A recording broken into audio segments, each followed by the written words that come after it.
Welcome back to another episode of the Racing Records podcast. I'm Ryan Sharkey, and as usual, I'm joined by Dean Haggerty and Martin Julian. Today, we are joined by Group 1 winning trainer and social media, I suppose, David Menuisier. Thanks, guys. How are you? Very good, thank you, David. Good. Pleasure to have you on here today.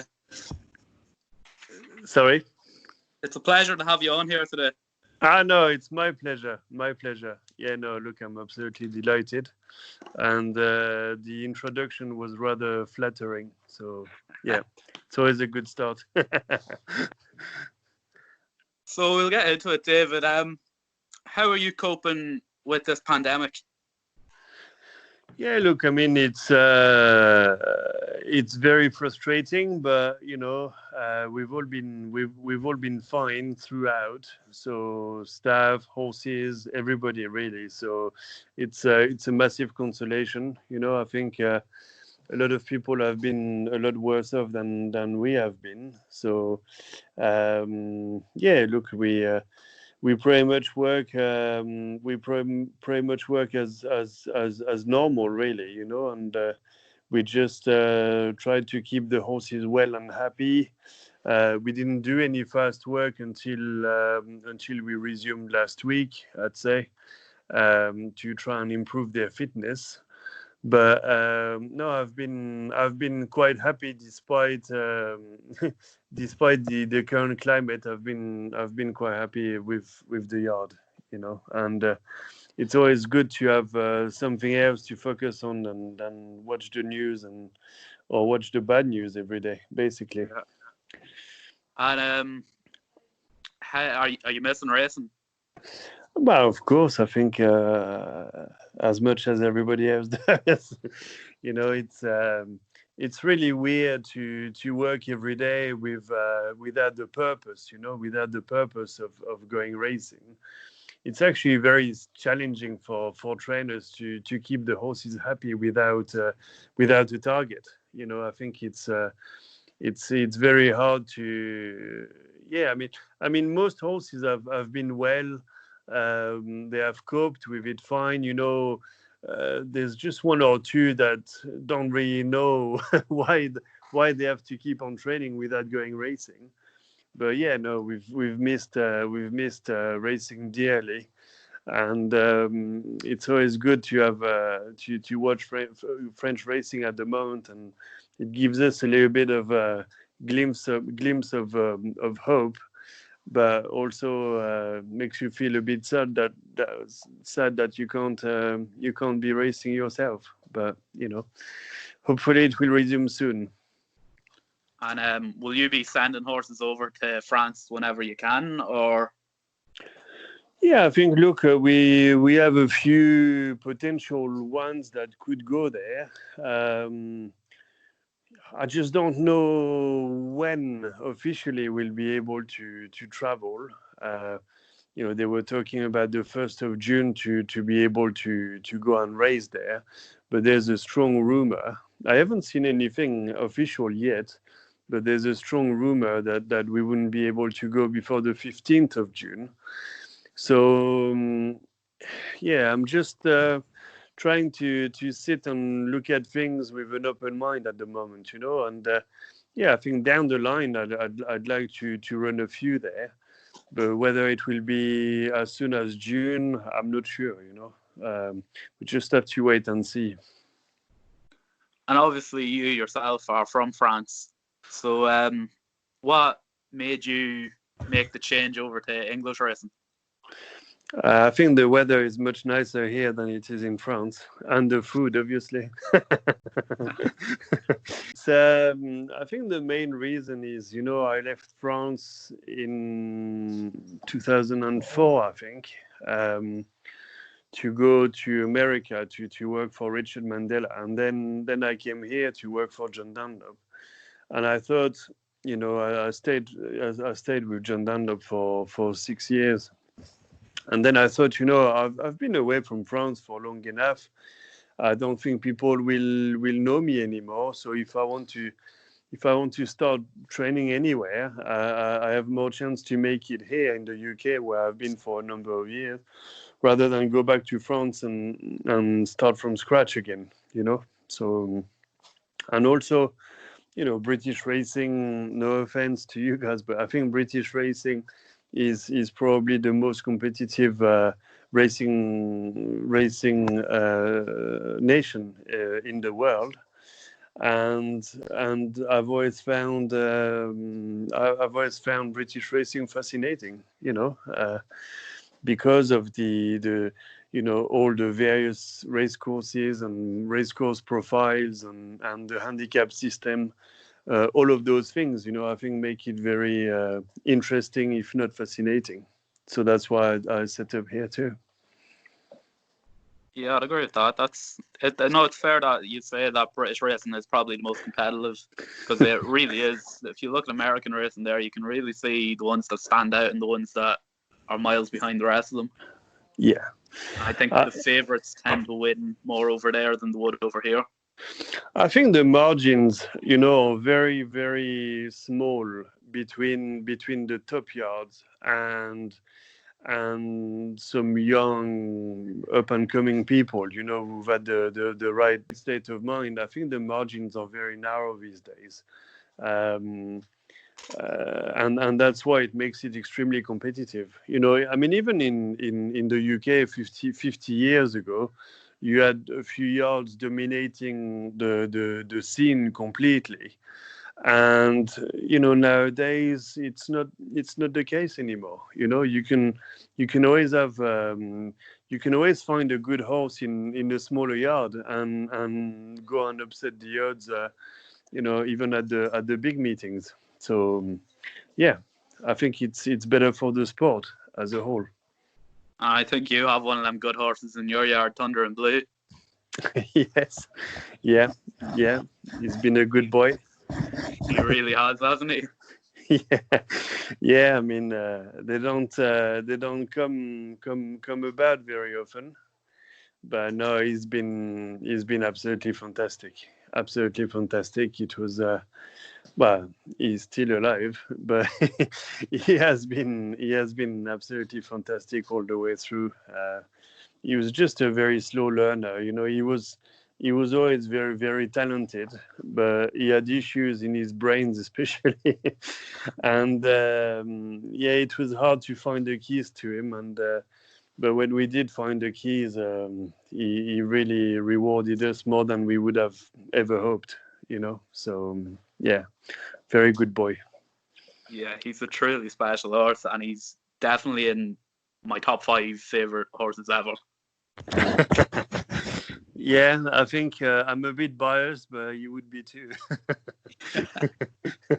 Yeah. And you have some nice horses coming on, like Luigi Vampire and Into Fate and them. Yeah, I think you know, as usual, we never work the 2-year-olds really hard.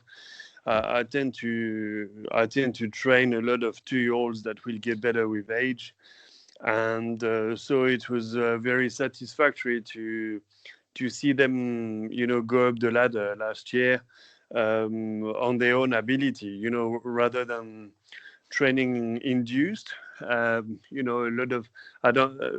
By that I mean that they haven't overachieved because I've been hard on them, and which, you know, should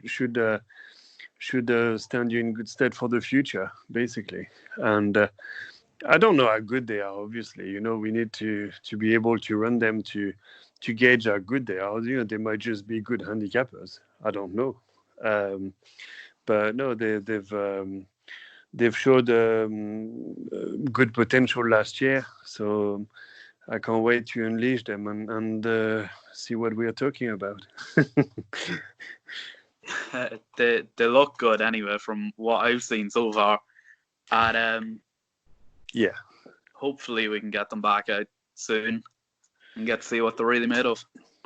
Yeah, that's it. You know, they're two very different individuals. I think last year, in terms of ability, they were probably at the same level. There wasn't much between them, really. But in Tufay, from the word go, was always quite professional. It was just a matter of finding how to get him settled, in his races, because he tended to be a bit on it, which wasn't ideal.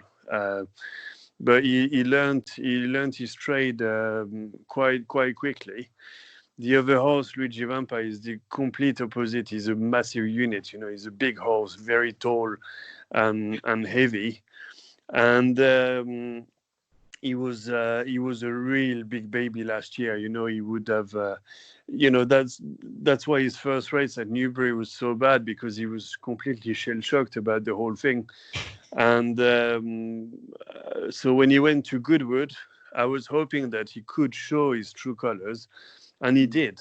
And the race wasn't ideal at all, but he learned a great deal from the first to the second run.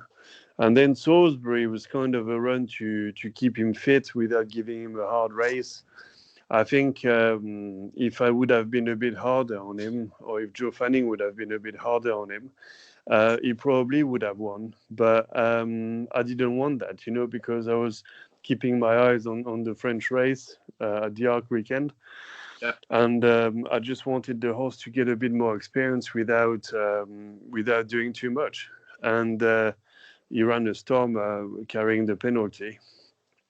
And then in France, to this day, I still think that he should have won the race. He was very unlucky, but not unlucky because of, he had the horse in front of him swishing his tail, which wasn't ideal. But he got beat because he was so green and inexperienced. He was shying away from the horse in front. And if he had been a bit more of a man, I think he would have won. But I'm delighted to have won with the other horse. But The other one got a bit more of a clear run compared to Luigi Vampire. Yeah, very clear run, and as he was a lot more professional when he came for the kill. I mean, he was absolutely clinical, and I did brief Pierre Charles Boudot before the race. He literally rode him perfectly to instructions. He read the horse really quickly, going down to post. And I mean, that was a ride they could show in all the racing schools. That was absolutely perfect. The timing was perfect. He has a very, very sharp turn of foot, when he can settle in a race, and he made use of that. Luigi was a bit more of a boat last year, and as as he will learn, he might show different skills, but he's not too dissimilar to Danse Terrier, actually, at the same age. Danse Terrier looked pretty much a one-paced galloper when he was younger.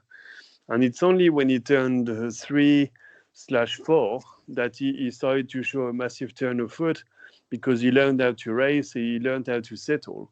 And it's only then that he could unleash his true potential.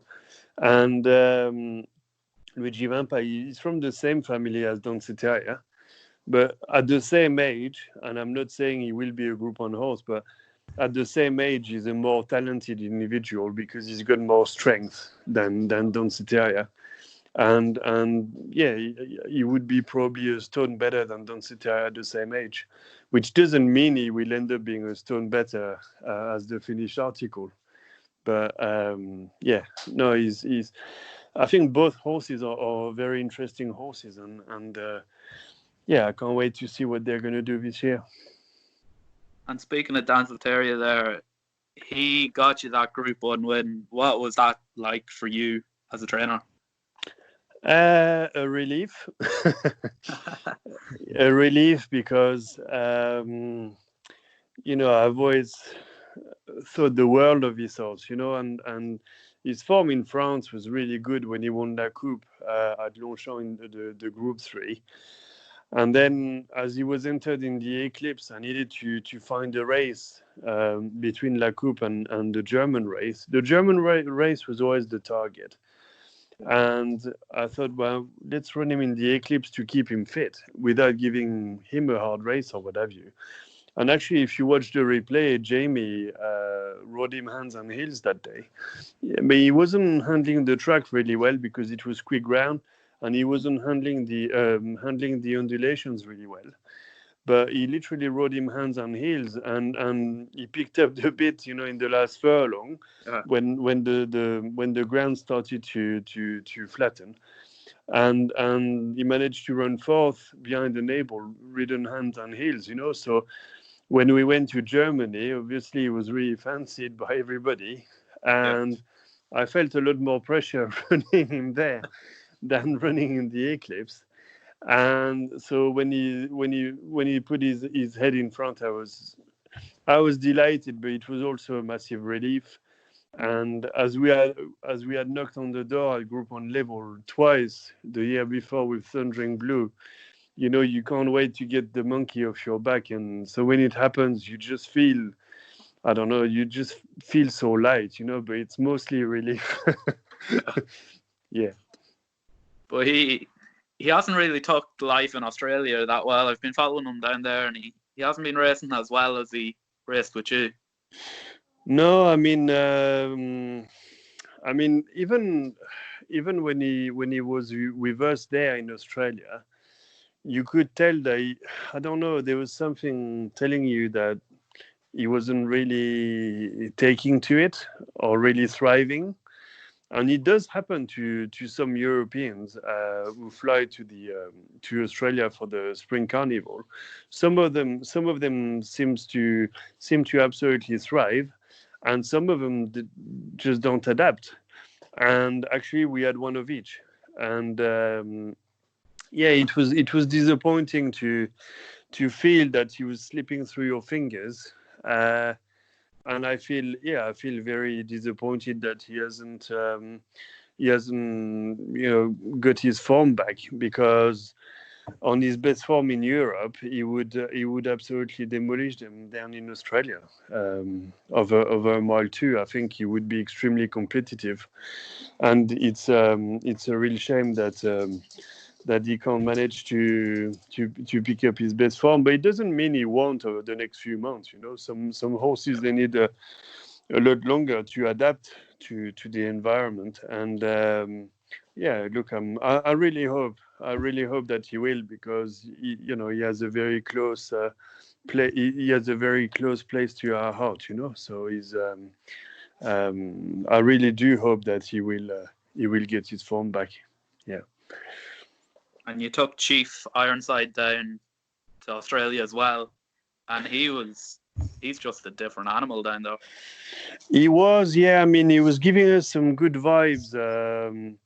I've got to admit, his last work here at home, before he went into quarantine in Newmarket and then to Australia, was against one of my good horses, History Writer. And I've got to admit, that day, on his last piece of work before he went into quarantine, he absolutely destroyed the other horse on the bridle. And I thought, Jesus, I think he's improving no end, And physically, he was just getting stronger and stronger, and much more relaxed in his work and in his attitude. And yeah, it did translate into winning the Group 2 at Moonee Valley, which was exceptional, really. Exceptional feeling. But yeah, I think genuinely he did improve by the best part of the stone in the 2 or 3 months that we had him. Yeah. And you've went to all corners of the globe, really, haven't you? Sorry? You've went to all sides of the globe, like you've been everywhere trailing horses. We've been everywhere, yeah. We still have to do Africa and South America, and then then we would have ticked all the boxes. Yeah, no, look, I mean, it's a matter of finding the right races, and if it means traveling, I'm not scared of traveling. If I feel that the horses, should be rather than will be, should be competitive, um, why not? Then you always have to respect the locals, because you do have to cope with the traveling. They don't. So you have to, when you travel, you always have to be humble, because you don't know how they're going to cope with the traveling. And it just shows the Don't Say Terrier, in all the races he ran in Australia, I wasn't worried about the opposition. I was worried about the horse. I think he was his worst enemy. And that's one thing you could not have predicted, because he traveled to Germany from here and he was absolutely fine. So until you try, you don't know. But we never go there cheeky or anything. We always go there very humble and keep our fingers crossed. And when they manage to win, it's there is a sense of relief with every win, I'd say. Anyway, so yeah. And how did it feel when you took Thunder and Blue to Canada and he broke away? And you're thinking now, Thunder and Blue is going to win this. He has this one. And then Devil's Encounter came up. Yeah, I mean, in fairness, it's the first time he was hitting the front so soon. And I think the horse himself felt that he had won the race and slowed down. And the other horse came so wide on the outside that he never saw him. And I think that if Andrea Zeni would have come really, right behind Thundering Blue, I think he would have been more competitive. But as he came so wide, I think the horse naturally thought that he won the race, because he was always winning by knockout, really, and he was always the last challenger. It never happened in his life until that day that another horse came past in the last furlong. And I think we lost that race by more than beaten by a better horse. I think we lost the race because of the surprise effect. And I was pretty angry that day, I've got to admit. Yeah. And then you went to Sweden, obviously, and won the Stockholm Cup over there. Yeah, no, that was a fantastic day, fantastic journey all the way through. The Swedish Jockey Club is a fantastic organization, and they do an awful lot to accommodate you, and just a fantastic experience, and I mean, the horse nearly won on the bridle that day. It was just an amazing feeling, putting the music out loud as soon as the horse passed the line to celebrate. And look, it was absolutely fantastic. Yeah, one of the best days racing in for me anyway, as a trainer. I'll never forget. Yeah, I think I'll let some other lads ask you a few questions there. I've been going on the whole time. No worries, yeah, that's absolutely fine. Yeah, hi David. It's Martin here. Hi. Clearly, at the moment, you're not able to run or even think about running. But are you able to set any targets for yourself of things you want to achieve this season, or is it completely open at the moment? No, because I mean, look, the season has been so slashed that it would be. I think it would be silly to make any, to set ourselves any targets at all. I'm just hoping we can do the best that we can with each horse under our care. But for the stable or for myself, no, we can't really. I never really do anyway. I never really set targets as such for the yard. I don't. On the 1st of January, I don't look at the yard thinking, yeah, we need to get 25 winners this year. I'm not like that. I think the horses take you where you need to be, in a way. I think a trainer is like a school teacher, and you really depend on the ability of your pupils. and you can't make them good, if you know what I mean. Yeah. You can only look after them and teach them enough for them to pass the exams, but you can't make them good. If they're no good, they're no good. And so we don't really set ourselves targets, because I've got a lot of youngsters, 2 and 3, very unexposed or unraced, and it's very difficult to gauge on their morning work where they will take you. There are a few horses we are quite excited about, but it's like that every year. The only difference is normally you get the GBs in March, you don't get them in June. But look, we'll see. It's going to be a short season, so and everybody will will want the same things, So it's very hard to know how things are going to pan out in the next few weeks or months. But so we'll try and smash last year's statistics, but it will be hard. And do you think there will be regional racing? Do you think we'll see some region racing rather than just having one race or 2 races, race meetings a day? Because obviously there's a lot of horses that want to run. I don't know, genuinely. I think communications have been a little bit wishy-washy at times, without being rude. And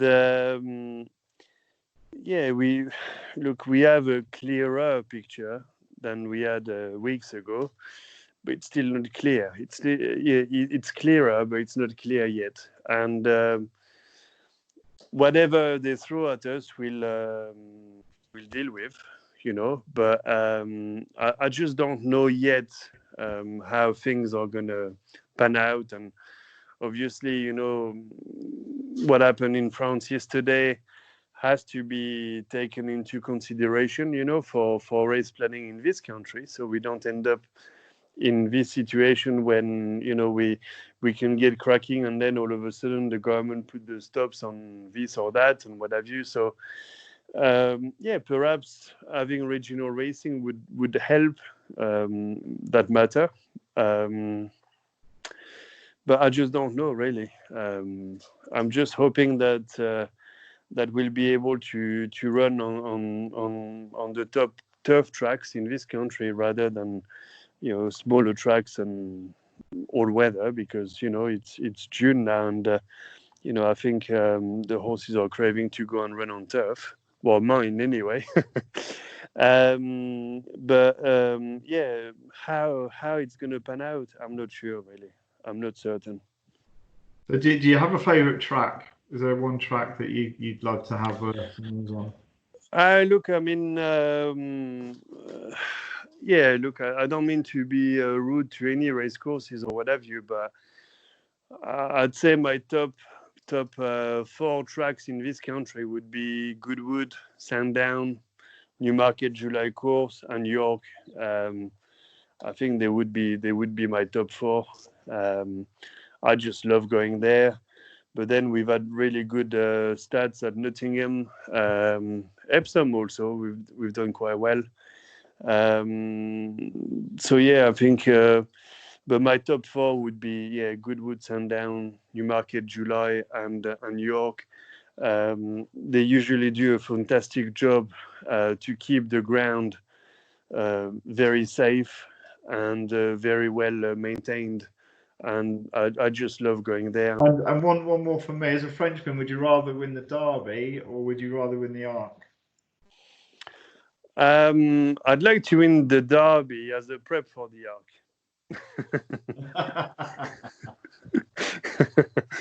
It's a tough one. I wouldn't mind winning both of them, or either of them. Well, hopefully one day soon that'll happen. And last question from me would be: have you got any 2-year-olds that we need to look out for? Yeah, look, I haven't done anything with them, but Fran Berry asked me the same question a few days ago, so I'm gonna have to give the same answer, you know. But yeah, there's a son of master craftsman that we like called Kelm Scott. He's a nice horse. He's fairly tall, but he's well made. He's from a German family of sprinters, 6-7 furlongs. And yeah, I like his attitude. I like his action. He's very straightforward. And the other horse I really like is by Belardo, first season. His name is Bellocchio, and he belongs to the same owners as Into Faith. And Sam again is a big boy. He'll be probably, well, I think he'll be one for July, August rather than June, hopefully, or July. But yeah, I really like him. You can feel that he's got some substance and some good engine. Yeah, he's just a bit more of a backward type, but he ticks a lot of boxes. Let's put it this way. Excellent. Thanks for those two. We'll keep an eye on those this summer, hopefully. Dean? Yeah, that's it. Yeah, David. Just with everything that's going on at the minute, and in general, you know, sometimes the BHA as well as the horse race in Ireland do come in for criticism sometimes. Is there anything that, David, you would like to see the BHA work harder on for the industry? Look, I think, and they are easy targets, you know, because obviously they are the decision makers. I think it's the same for anybody that makes decision in life. You will always get criticism, and I think they are easy targets. But what I would reproach to the BHA, the main thing I would reproach is perhaps a clumsy communication over the last few weeks. We've been kept pretty much in the dark because, I mean, there were some emails circulating and what have you, but I don't think they were really informative. And also, I understand that they probably didn't have much information anyway to give out.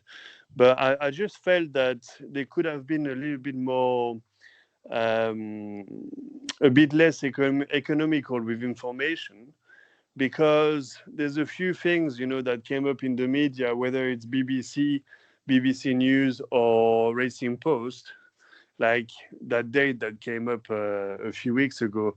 Regarding a resumption of racing on the 15th of May. At the time, it did look unrealistic, but you know, it came out in the news without us professionals knowing anything, you know. So if the media, you know, publish something or you know, whether it's on paper or on TV, the main thing is for, in my opinion, is for the BHA to either confirm the things that were said or disclaim them, you know, and say, look, guys, it's fake news. Don't listen to that. Because it's very frustrating when you see news on BBC News or Racing Post or the media, and you genuinely don't know if they are true or not. And so you get owners calling you and what have you, and you don't know what to say because you don't know if they are true or not. And I felt that we have been a little bit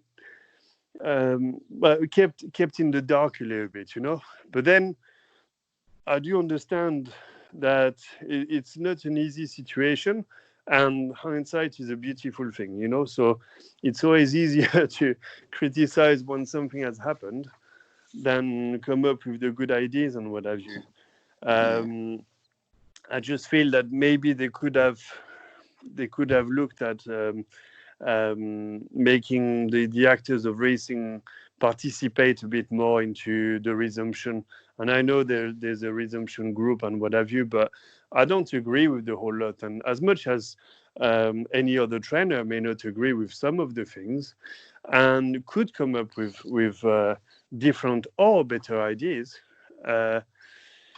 Yeah, I just feel perhaps they could have participated a bit more into, getting people involved, I suppose. I think the latest thing is that 3 days declaration.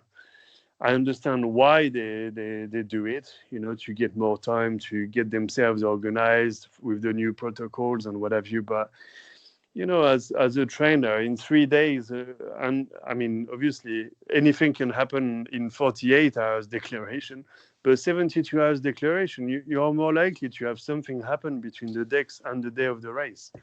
Yeah. Whether it's a going change, whether it's the horse that stepped on a stone. And if you start having non-runners, because something happens between the day of the decks and the day of the race, a lot of people are going to be very annoyed, and unhappy, because if you get balloted out of a race and all of a sudden you see 3 non-runners for the right reason, Yeah. I think you get a bit cheesed off, and. In my opinion, they should have reserves. They should have 3 reserves in each single race to allow some more horses to get in if there's a hiccup with any of the declared runners. With a 3 days declaration, you're more exposed to non-runners. That's how I see it, and I might be completely wrong, but. That's one thing I hope they will consider. Yeah, you mentioned there before about your training in California. I take it over the years, David, with France and England and California and sending out winners, and as Ryan touched on, nearly every corner of the globe. I take it you've learned a lot in the time of how to travel a horse and what works and what doesn't work. Yeah, I think that's how I feel anyway. I think you learn more by noticing the things that don't work. I think it's very important to see what you shouldn't be doing. And so when you do it yourself, you try and avoid the things that you think don't work, and then you try and make your mind up on what you think is right. And then we'll have an assistant who will think that I'm an absolute idiot for doing this and that. He'll do better than me because he won't make my mistakes, But yeah, I think if you go to several jurisdictions, especially different continents and what have you, you see things that seem a bit strange, but some of them might be good ideas that you can take home, and a lot of them that you can notice as being bad ideas, and you think, I'll never do that in my life. But I think it's very important to, to go and see what's done and how it's done elsewhere. But I've always come home thinking, I'm glad to be in the UK because, I think it is the best racing I've ever seen, and I believe it. I really do.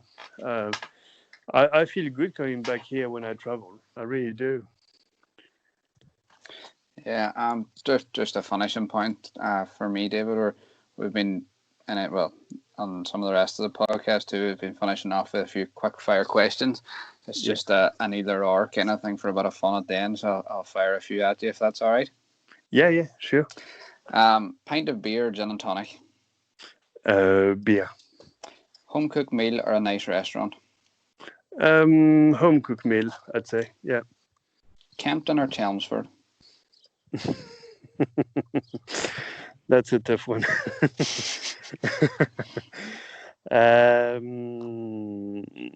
Kempton. Oisin Murphy or Frankie Dettori?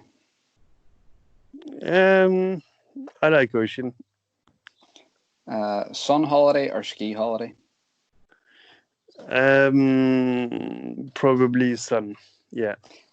England or California? England. The last one now. Tottenham or Manchester United? Oh, la, I'm not a football fan at all. You know, I never watch football, so yeah, I don't know. You pick for me. Ryan, I'll have you pick Tottenham, sure. All right then. Well, let's go for Tottenham then. That's all I have for you, David. All right. Cheers. Well, that's us finished now for another episode in our podcast marathon for the Irish Cancer Society. If you want to help us reach our goal, the link to donate will be in this video description.